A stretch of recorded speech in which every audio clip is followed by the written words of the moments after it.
Happy holidays, everyone. Chris Osberg here, Winding Road Magazine. And this handsome looking wagon I have here is a brand new Volvo V60 cross-country wagon. Let's take a look around this thing. It is designated as T5 all-wheel drive. Gone is the 2.5 liter turbocharged 5-cylinder that everybody knows and loves from Volvo, and in its place is a new 2-liter 4-cylinder turbocharged unit. Take a quick walk around this thing. But now the cross-country designation means that it does have modest intentions of off-road ability. It is about 2.5 inches higher than the standard V60 wagon, as well as offering a little bit of body cladding and a little bit more, let's say, ruggedness to the overall styling. To be honest, I do quite like the styling of the car. It is definitely a modern, sleek, say non-offensive, but I don't mean that derogatory. It's a great looking car. It's going to appeal to men and women. And I think Volvo's done a good job with it.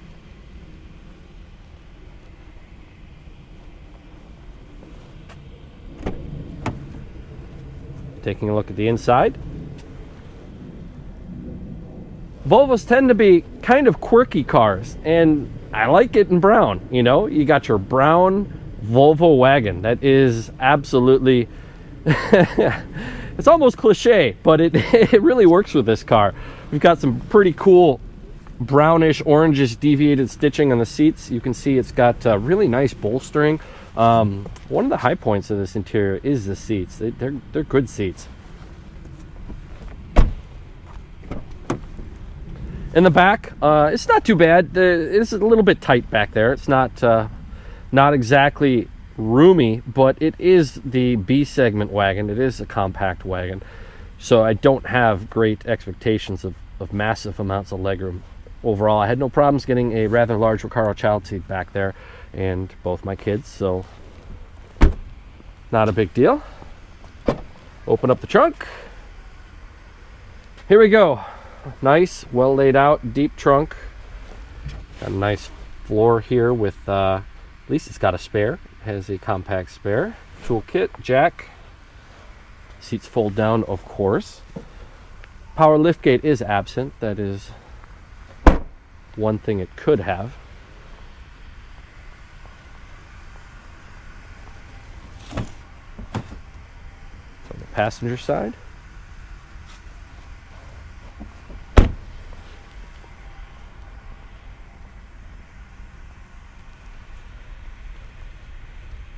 Volvo seems to have offset the radar sensor on the left side there. You can see that section of the honeycomb on the grille is filled and is open on the right. So they could have made it a little bit more symmetrical, but overall, minor complaint.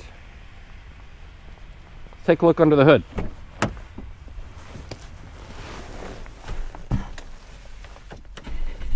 Keyless go system.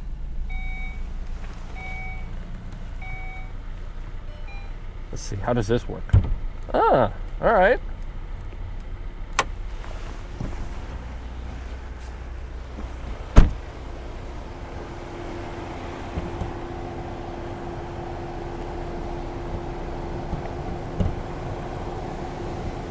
Here I go fumbling around again, not knowing how to open the hood. Let me take a step back, make sure nothing's popped out at me.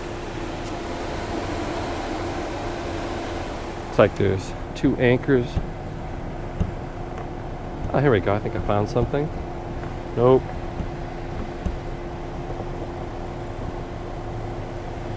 Oh, Volvo.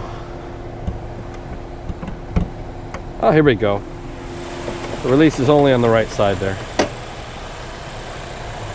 All right, there it is. Transverse mounted, which means it's more or less a front-wheel drive based platform with an add-on Haldex style or Borg Warner all-wheel drive system with a clutch in the back that will lock to a maximum of 50/50 torque distribution. Oh, instead of a plastic cover, they made this whole thing out of foam, which I guess effective.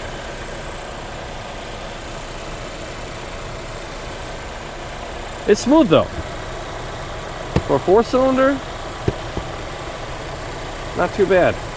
Nice to see a big cast aluminum dog bone motor mount here. Haven't cheapened out there. All right, let's go take it for a spin, huh? Boom.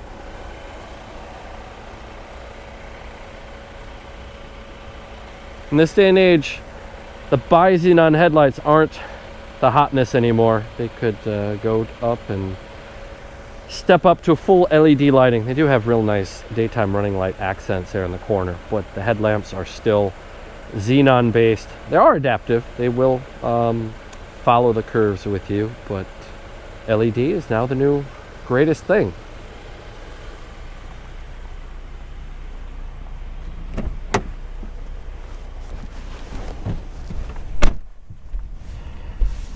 All right, here we go.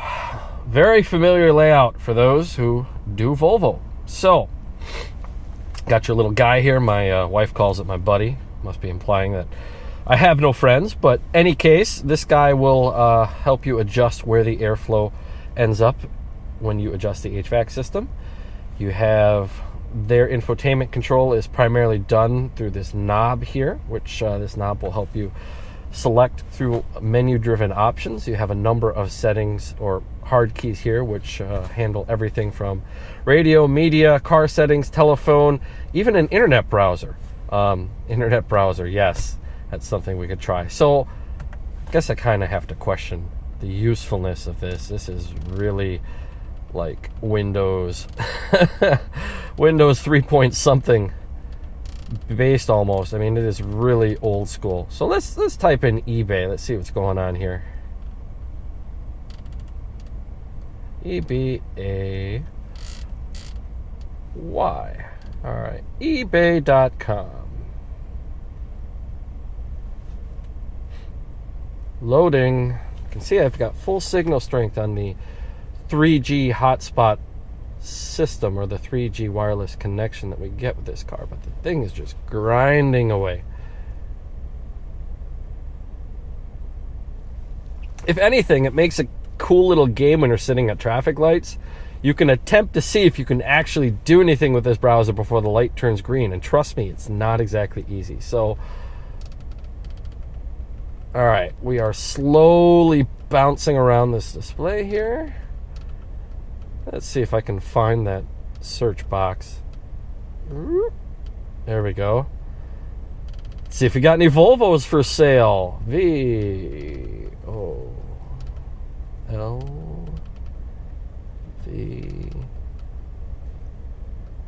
Oh.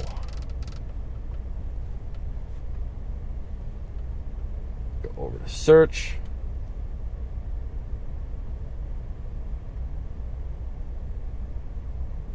Come on.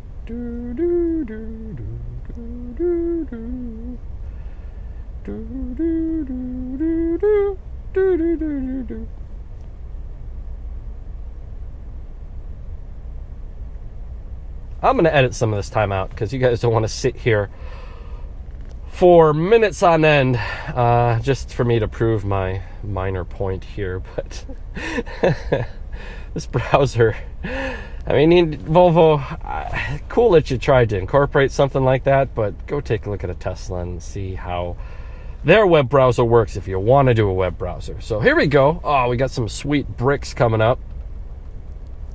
1988 Volvo GLE. All right, totally non-responsive.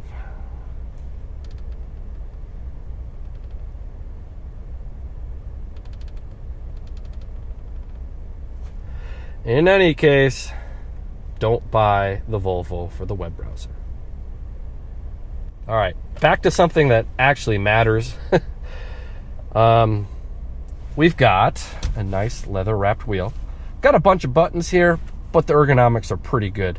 Overall, cockpit ergonomics, a few minor nitpicks. The brake pedal seems a little bit high in relation to the gas pedal. The seating position is a bit high. It seems more, let's say, safety and comfort oriented versus driving performance oriented, but that's kind of Volvo's deal. Going back to seats, they're awesome. I do like the bolstering. They are comfortable as well as sporty. Cockpit materials, are good with no major complaints. There are just a few things, minor issues that show that Volvo isn't quite up to the top tier in terms of build quality and design. I don't know if you can hear this in the video, but this door handle is kind of grindy and squeaky. It's not luxurious at all. People can say, well, the Volvo doesn't cost as much. Well, now they kind of do. This is a $50,000 wagon, so I have a pretty high level of expectation. I don't mind all the buttons here. I think they work pretty well. I like the shifter, just old school PRND, and we've got a sports selection over to the left. I really don't mind that. Got a nice LCD configurable display. It's currently on the sporty display, which has the center tachometer dominating, with miles per hour in the middle, a couple auxiliary gauges to the outside. But you can go ahead and change that. Hey, that is a very familiar gauge font and gauge design for people who like Volvos. That's the Eco setting. We've also got an Elegance setting. So cool that they let you mix it up a little bit. But the configurability overall is pretty light. Something like the virtual cockpit you're going to see in the new Audis, for instance, it's going to offer a whole lot more configurability and options within display. But then again, that is also a newer generation of car. So you can see this infotainment, the screen size and the features are, let's say, a little bit dated, but I'm sure a new redesign isn't that far away. Stereo system, got a Harman Kardon 8-speaker, I believe, stereo system, which overall is pretty good. It's got a few minor complaints. The bass response, especially the low bass, is good. However, the bass response is not very linear, meaning the deep bass you get a wallop, and then the kind of the mid bass you don't get as much. And there is a lot of speaker grill or speaker housing door vibrations that come with the bass. I would almost say it's unacceptable for a $50,000 car. I'm not talking about turning the bass all the way up and listening to rap. I'm talking even with regular music. If you do like moderate to high volume levels, you're going to get some vibration out of the car that you really don't want for a premium sound system. But overall, it's not a bad system. Infotainment, it is decently easy to use. It was one of the first times actually I've spent at length using this infotainment system from Volvo, and it's pretty easy to get the hang of it. But with the limited controls of really just having a wheel and an OK and an exit button, you do get to the point where sometimes you just don't know where to go next, and it can lose its intuitiveness once you get deep into the system. But for superficial, on the surface type controls, it works rather well. Heated seats, climate control, we've already gone over. One thing absent, would like an easy to find button to turn off the traction or the stability control. Unfortunately, Volvo has that buried inside the infotainment system, so you really have to search for it. Infotainment system does have a USB port, an auxiliary port. It's got all the basics covered. Overall, no major complaints with the system, other than the web browser, which is a real joke. But that's not why you're buying this car. So, camera system, kind of goofy. The aspect ratio is a bit pinched. So this is supposedly the line of the car here. So if you're used to other cars systems, you kind of feel like the outside of the car is over here. So the perspective you get from this camera doesn't compare very well to the real life perspective, and overall it makes you feel a little bit overly cautious when using the system. The screen is a bit small. The resolution is okay though. The system is not too bad. So let's go on with the important part. Let's go take this thing for a drive and see what we're working with here.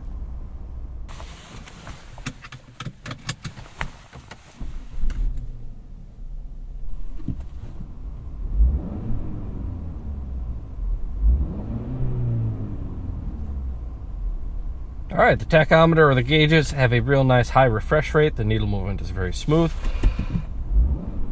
I would say noise, vibration, and harshness is about an average for this class of vehicle, but that's quite good for a $50,000 car.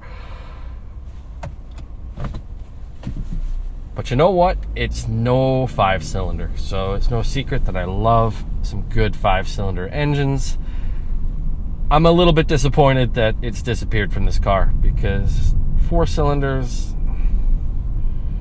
it lost a bit of its specialness. It's not a bad engine. It's a real good engine, actually. But it's not a 5-cylinder. It doesn't have that cool sound. It doesn't have the smoothness. It is, in my opinion, a step back. And I understand why they did it. You gotta comply to global fuel economy and emission standards, and dropping a cylinder is a good way to improve your standings on that. But the 5-cylinder is special, Volvo, and I'm not happy that you're getting rid of it anywhere. You should be finding ways to make more 5-cylinder engines.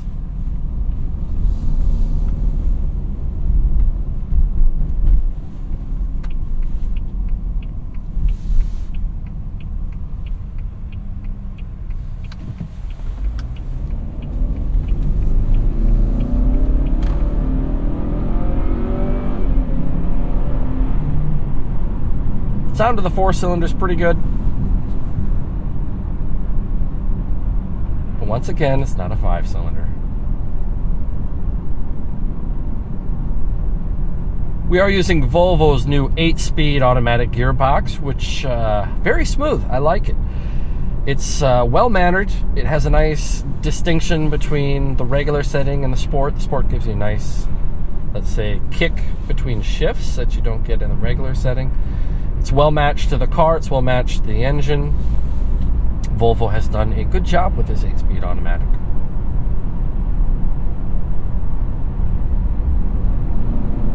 Downshifts are decently quick. Haven't found too many hesitations.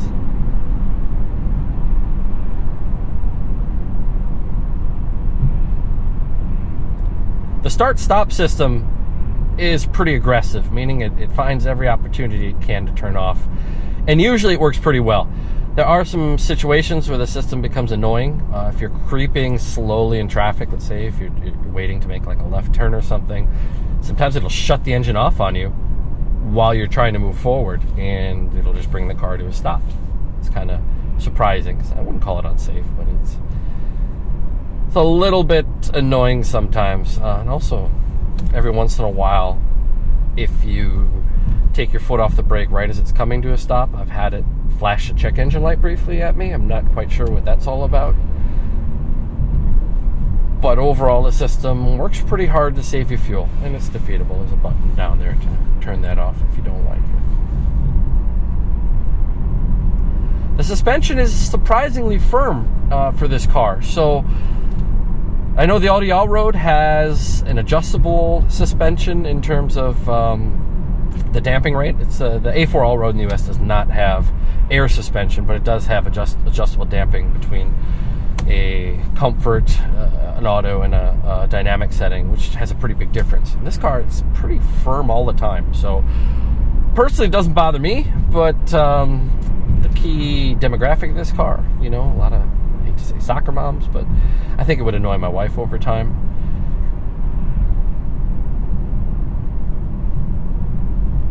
So you have to take it for a ride over rough roads and see what you think of it. This is a Volvo, so of course it comes with a full suite of driver assistance systems, including automatic braking assistance, and this one also has the Bliss blind spot warning system, has the lane centering feature. It's got everything, basically. And they work well. Volvo prides itself as being a leader in these types of technologies, and it shows. The system can be, I don't want to say overly sensitive, but every once in a while, if you got a car that's about to turn off and you know what's going to happen, the system might flash at you. But overall, it hasn't intervened. It hasn't slammed on the brakes on me. Just every once in a while, it'll flash me a red light and tell me to pay attention, which isn't a bad thing. It's good that the system is reminding the drivers to pay attention of potentially hazardous situations.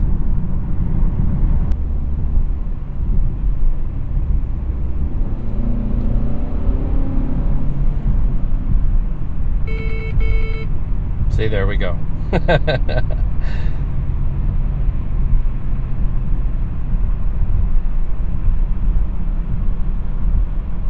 Volvos are safe cars, so it reminds you sometimes when you get out of line that you need to be more safe.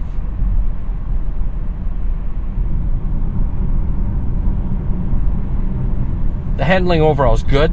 I wouldn't call it overly sporty, but it is definitely a bit sporty. Going around high-speed freeway exits, you can even get a little bit of tail rotation out of it by letting off the gas. It's not balanced towards, you know, terminal understeer like a lot of, let's say, wagon-type vehicles may be. Overall, the handling is a bit fun. And the all-wheel drive system is, I would say, a high point in this vehicle. For these types of systems, sometimes they're not as proactive as I'd like, sometimes allowing wheel spin or torque steer into the system before fully engaging. And this system doesn't have any hints of that. It really drives like it is a true permanent all-wheel drive vehicle. I don't have any feeling of torque steer or wheel spin coming out of the front axle. The rear axle is engaged quite early, making it a good, in my opinion, a good driving system.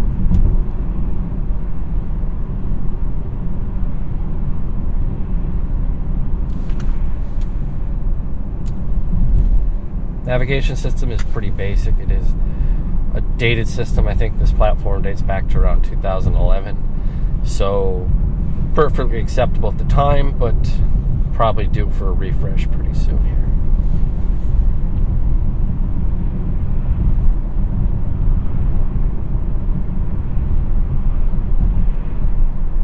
Set to clear.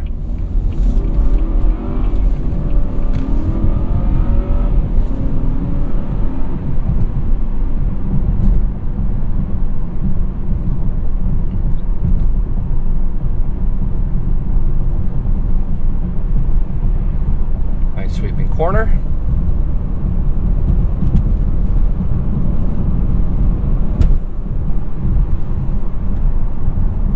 Pirelli tires on this thing are a little bit of a disappointment, especially if it's cold or wet out. They feel a little bit greasy.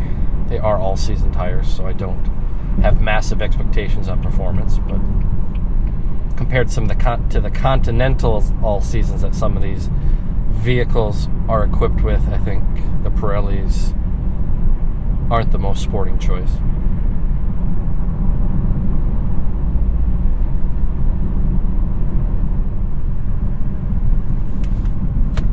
Manual shifting is accomplished by switching over to the sport mode, and then you can pull back for downshifting, push forward for upshifting. Unfortunately, no shift paddles are included, so you're going to have to use a stick if you want to shift it manually. Interesting feature too, in manual mode, you can start out in third gear.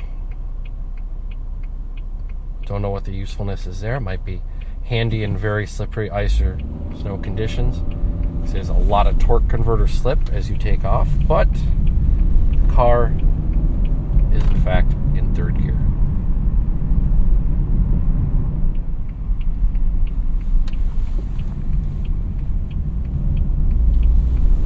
The radar cruise control system works very well.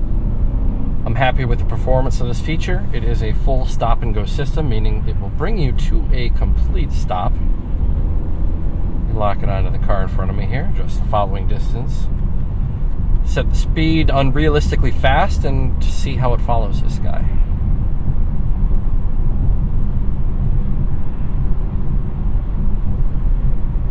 Does a pretty good job of driving smoothly and accelerating and decelerating at a rate that's not going to annoy other drivers. It's kind of nice. It will bring you to a complete stop, hold you at a stop, and once traffic starts going, all you have to do is bump the resume button and it will set off again. You can tell Volvo, whoa, stay on your side, buddy.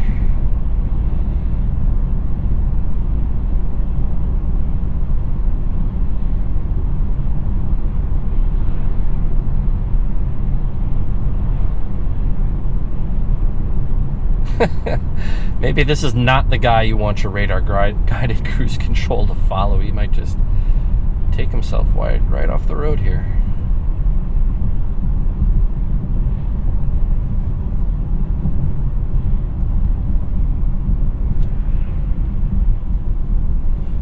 Go ahead and leave this guy to his own devices. Turn it around. Oh, never mind.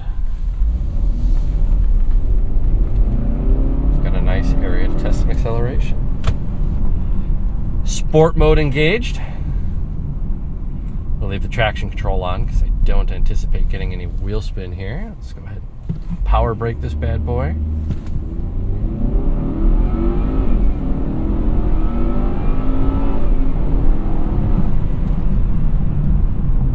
0 to 60 feels quite good. I would say it's probably in the mid to high 6-second range. Not quite as quick as, let's say, the new A4 Allroad.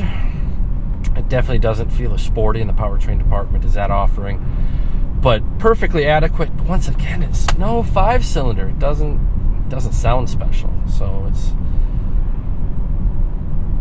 it's acceptable. Let's leave it at that.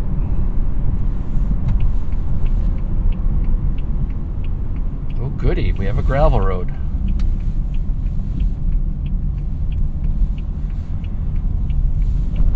So this should be the cross country's forte. Let me go and see if I can figure out how to turn off the traction control, and let's bomb around this gravel road a little bit, shall we? So my car, okay, we got nothing here. Let's go ahead and hit menu. Settings. Driver support system, ESC off. There we go. That should do it. Once again, though, it's just a bit buried for my taste. You got the little symbol off there, but I would really prefer a button to do that. But in any case, yeah, got the rear end out just a little bit.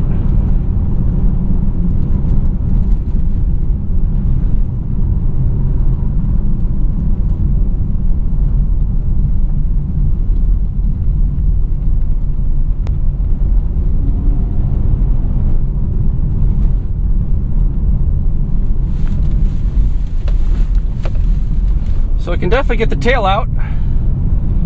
It's nice to see that the overall chassis balance does allow the car to rotate, but I can see it blinking at me saying, even though you got this stuff turned off, it's still not gonna let me throw it way sideways. But once again, this is Volvo. Volvo makes safe cars, not cars to hoon around it.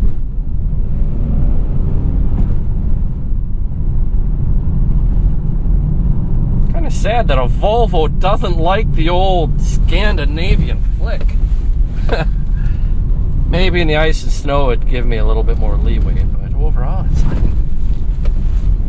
there we go.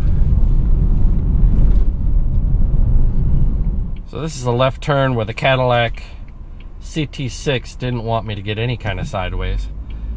I don't think we have enough power to get this Volvo going, but we'll give it the old college try. Alright, power braking. Nope.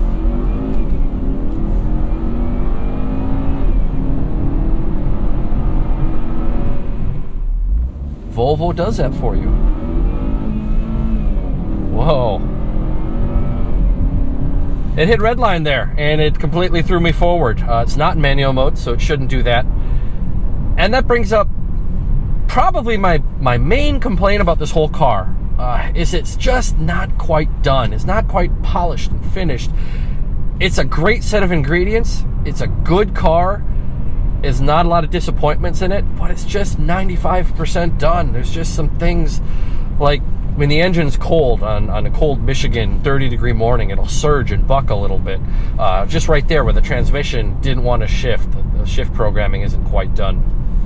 Little issues like the doors rattling with the stereo, or the hinges and the reliefs here squeaking, and it's really good car, but they just haven't quite finished it yet. And honestly, that's the same impression I had with the XC90. The XC90 is a beautiful car, lots of technology, but it also has a similar sort of drawbacks, that it is a great effort. No real things are lacking from it, but they just haven't reached that world-class level. They're not at the level of the class-leading companies in making a fully functional, fully polished, perfectly working automobile. So these types of things can be fixed with software, and I understand that on a lot of the new models, especially the XC90, Volvo is working to improve some of the software, but buyer beware that you know, this V60 isn't perfect.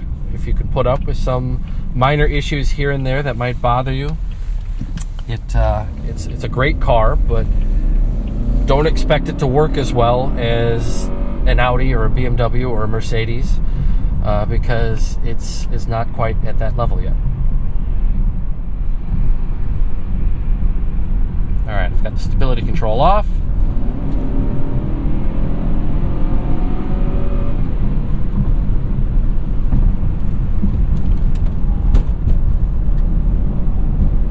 A little bit of understeer at the limit, but if I let off, I can get the rear end to come around just a little bit.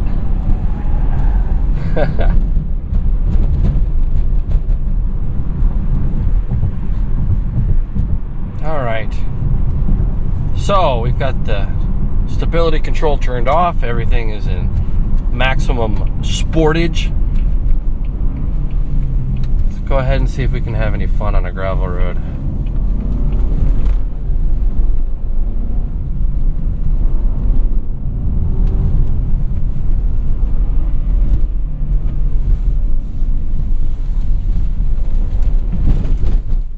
There we go.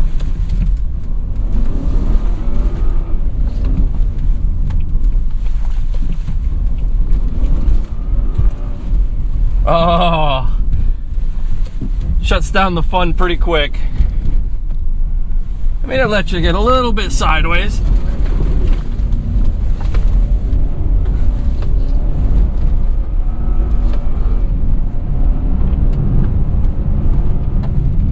But not gonna be rallying your cross country anytime soon.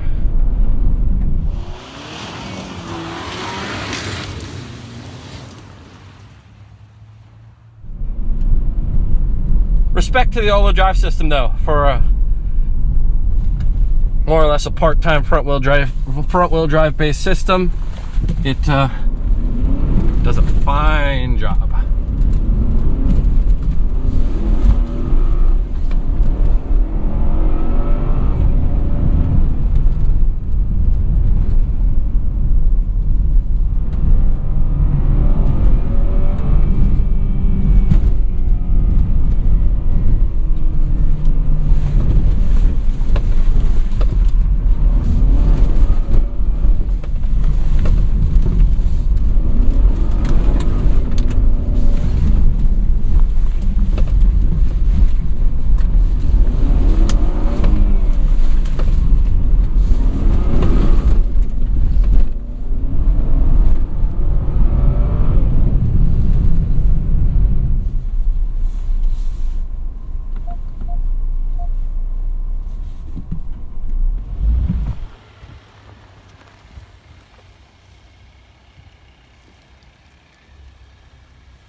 So Volvo V60 cross country, bottom line. Well, it's a good car. I do like it.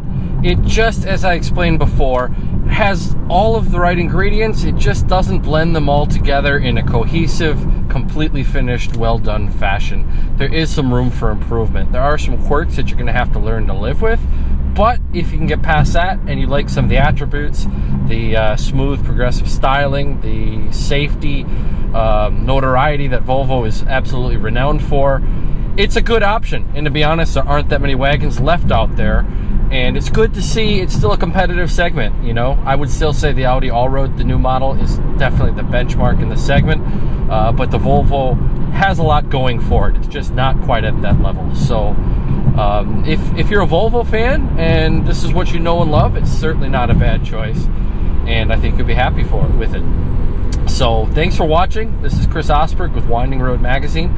Stay tuned for more reviews, point of view drives, videos, and we've got a lot more coming for you guys in the future. So once again, we appreciate the subscribers, we appreciate the watchers, and we hope you guys watch us again. Have a good day.